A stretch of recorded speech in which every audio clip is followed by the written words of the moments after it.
With the spring market weeks away, I figured we'd take a minute to have Roxanne sit with us and talk about a few different tips to think about when you're heading into this hopefully competitive spring market. Thanks, Matt. As everybody knows, buying and selling a home can be challenging, especially in a competitive market. For people that are going to sell their house and buy their house at the same time, or what we like to refer to as tandem transactions in our office, there can be a domino effect. So I want to talk a little bit today just about the planning needed if you are going to buy and sell in one fell swoop. And some tips for those are just very simple things. Like, don't plan to have both transactions happen in the same day. I would agree, Ideally, have the house sold 1 to 2 days before the house that you're going to buy. Allow for that move out time. Any things that may happen with the movers. Luckily, in the spring market, we're not dealing with the white snow. But there are things that can happen. Challenges with movers, challenges with...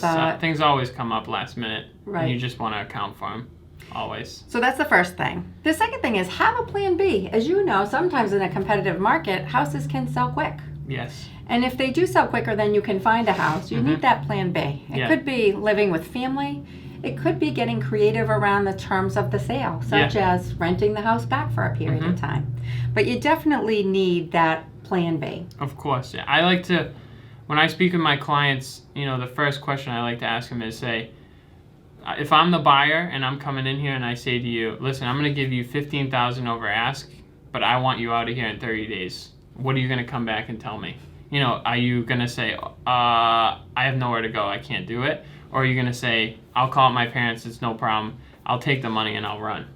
But it's just something to think about. Right, and I know everybody tries to make sure that they don't have to do a double move. It can be challenging with kids and with pets. Of course. But I think if you think about that in advance, then you're ready if that day comes. We always hope you don't need the plan B, but if you have it and you're ready, it's great. I think in a competitive market, people are trying to move faster, they're trying to be smarter, and they're trying to beat the competition. So sometimes that creativity can lead to challenges. And one of the biggest things I see is that people try to leave out the fact in their offer that they have to sell their house in order to buy. Right? Most people, when they're selling their house, need to take that money that they've accumulated and use it towards the house that they're buying. But sometimes in a competitive market, those things are seen as negatives. And so people think that if they leave it out, everything will be okay.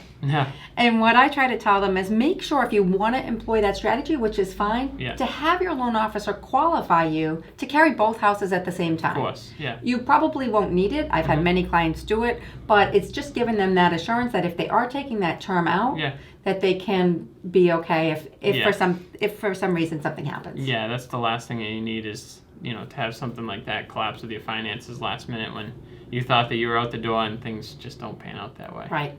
So, well, I thank Roxanne for coming in, giving us a few tips. If you guys have any questions about what to look for in the spring market, feel free to reach out to us and we'll try and answer any questions that you guys might have. Thanks. Have a great day.